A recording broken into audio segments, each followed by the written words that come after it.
안녕하세요. 오늘 영상은 지금 벌어지고 있는 우크라이나 사태를 다뤄볼 겁니다. 러시아 잘못하고 있는 건 알겠는데 전쟁이 어떤 이유로 일어난 건지 놓치신 분 계시죠? 저희가 오늘 깔끔히 정리해드립니다. 러시아가 군사작전을 개시한 이유는 무엇이었는지, 푸틴은 대체 어떤 생각으로 군사력을 행사했는지 차근차근 알려드릴게요. 푸틴이 정계에 몸을 담은 지도 약 30년입니다. 20년이 넘는 세월 동안 대통령직을 맡았고, 숙달된 정치인이 군사력 행사의 위험성과 국제사회의 반응을 예측하지 못했다는 것은 말도 안 됩니다. 자기 맘대로 결정을 내렸다는 것도 좀 웃기죠. 그러니까 우리 이성적으로 푸틴이 무슨 생각을 했길래 이런 판단을 내리게 됐는지 따라가 보자고요. 본격적인 이야기에 앞서 저희 영상이 목적하는 바를 말씀드리겠습니다. 노마즈는 푸틴 정권을 옹호하고자 하는 것이 아닙니다. 푸틴 정권을 단순한 미치광이로 치부하고자 하는 것도 아니고요. 저희는 러시아가 무력을 사용하게 된 데에는 어떤 배경이 있는지 객관적으로 바라보고자 합니다. 서구 중심적인 시각에도 러시아의 민족주의적인 시각에도 기대지 않겠습니다. 러시아는 나토의 동진에 끊임없이 불만을 표해왔습니다. 2월 24일 특별 군사조치 선언문에서 푸틴 대통령은 미국과 그 동맹국들은 러시아에 대한 견제정책이라는 이름으로 명백한 지정학적 이득을 가져가고 있다. 이는 우리 이득에 대한 실질적인 위협일 뿐만 아니라 우리의 본질적인 존재, 즉 주권에 대한 위협이다. 이는 여러 차례 거론되었던 선이고 그들은 이 선을 넘었다라고 주장했습니다. 뿐만 아니라 나토는 1인치도 동쪽으로 세력을 확장하지 않겠다고 우리에게 약속한 바가 있었다. 그들은 우리를 속였고, 다시 말해 우리에게 사기를 쳤다고 강력히 호소했습니다.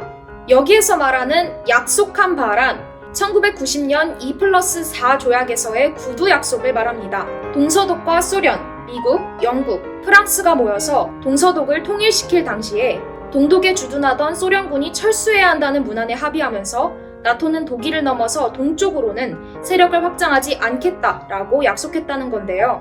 약속과는 달리 1999년 폴란드, 체코, 헝가리, 그리고 2004년에는 불가리아, 슬로바키아, 그리고 러시아와 국경을 맞대고 있는 에스토니아와 라트비아, 리투아니아가 나토에 가입하기 시작한 겁니다. 안 그래도 러시아는 심기가 불편한데 우크라이나까지도 2008년 나토 가입 의사를 밝힙니다. 나토는 이에 적극적으로 대응하지는 않았는데요. 2016년 나토에서 우크라이나를 포괄적으로 지원하겠다라는 패키지를 발표한 후에도 뚜렷한 움직임을 보여주지는 않았습니다.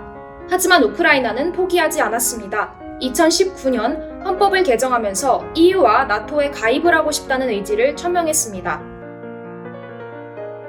나토는 단순히 가입국을 늘리는 것에 그치지 않고 군사훈련도 진행했습니다. 그리고 나토가 군사훈련을 진행하면 러시아도 군사훈련으로 대응했습니다. 이 상황을 게임 이론에서 사용하는 전략 중 하나인 tit for tat이라고 정의 내릴 수 있겠습니다. 쉽게 말해 눈에는 눈, 이에는 이 전략인데요. 우호적인 행위에는 다시 우호적인 행위로 답하고 적대 행위에는 적대 행위로 답한다는 원칙입니다. 나토와 러시아는 적대 행위의 늪에 빠져서 결국은 파국을 맞게 된 것이라고도 볼 수 있습니다. 2014년 러시아가 크림반도를 병합한 후 러시아는 공식적인 눈엣 가시가 됐습니다. 미국과 서방 국가들은 이 병합을 인정하지 않았고 경제 제재와 군사적 견제로 답했습니다. 나토는 발트해 연안에서 2016년 174회의 항공 해상 정찰 활동을 실시했는데요. 2019년부터는 매해 350회 이상이 실시되었습니다. 이에 덩달아 러시아의 견제와 차단 비행도 증가했습니다. 2020년 4월에는 흑해에서 나토 동맹국들의 다국적 연합 해상훈련 시브리즈 21이 이루어졌는데요. 이때 미군 해상 초계기가 뜨자 이에 대응해 러시아도 전투기를 출격시키는 등 접전이 있었습니다. 우리 이 사실을 잊어서는 안 되겠죠. 러시아와 미국은 과거 냉전 시대에 1대1 라이벌 구도였습니다. 러시아 입장에서 미국이 러시아 근처에 와서 전투기를 띄우면서 군사훈련을 하는 행위는 자신들을 위협하는 걸로 느껴졌을 수밖에 없습니다. 뿐만 아니라 러시아는 과거의 소련만한 위력을 가지고 있지 않기 때문에 더 큰 위기의식을 가지게 됐을 것이라 추측해 볼 수 있습니다. 정리해보자면 나토는 나토 나름대로 러시아가 강압적으로 크림반도를 병합한 사실이 있기 때문에 좌시하고 있을 수 없었습니다. 러시아도 나토가 점점 국경에 가까워오니 평정심을 유지하기 어려웠을 겁니다. 서로가 서로를 점점 더 불편하게 만들었다고 정리해 볼 수 있겠습니다. 다시 24일에 특별 군사조치 선언문을 볼게요. 푸틴 대통령은 우크라이나 정권이 돈바스 지역에 위치한 두 공화국, 도네츠크 공화국과 루안스크 공화국의 독립을 인정하지 않고 집단 학살을 행하고 있다고 주장했습니다. 또 돈바스 지역의 사람들이 러시아의 도움을 기다리고 있기 때문에 더 이상은 좌시하지 않겠다고 말했습니다. 이에 우크라이나 정부는 그런 사실 없다고 반박했는데요. 러시아가 침공 구실을 만들기 위해서 자작극을 벌이는 것이라고 덧붙였습니다. 양측에서 제시하고 있는 진실이 완전히 다른 상황입니다. 누가 거짓말을 하고 있는 걸까요? 여러분, 러시아의 발상지가 키예프인 것 알고 계시나요? 키예프는 지금 우크라이나의 수도죠. 그러니 러시아는 우크라이나와 역사적으로 관련이 깊습니다. 푸틴이 특별 군사조치 선언문에서도 역사성과 민족성을 강조한 이유이기도 합니다. 물론 우크라이나는 러시아와 우크라이나가 완전히 다른 나라임을 명백히 하고 있죠. 이런 우크라이나에는 러시아인도 많이 거주하고 있으며 칠러파도 존재합니다. 특히 돈바스 지역 인구 중 30% 이상이 러시아 국적을 가지고 있습니다. 2021년에 돈바스에서 시행된 설문조사에 따르면 주민의 절반 이상이 자치권 여부에 상관없이 러시아에 통합되기를 희망한다고 밝혔다고도 해요.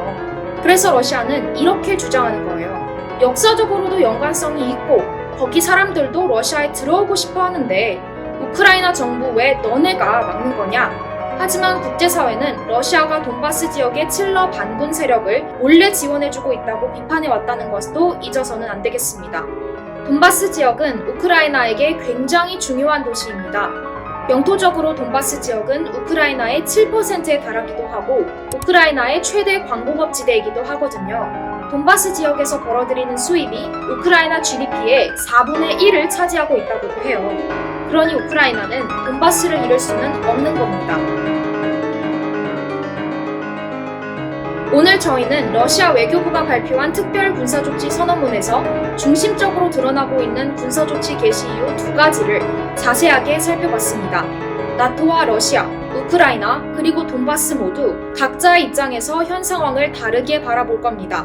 하지만 서구 언론, 우크라이나 정권의 입장, 푸틴 정권의 입장을 모두 살펴보아도 풀리지 않는 문제가 있습니다. 푸틴은 왜 하필 지금 무력을 사용하기로 결정했을까요? 그리고 왜 이렇게까지 우크라이나를 공격하는 것이며 국제사회에서의 외톨이를 자처했을까요?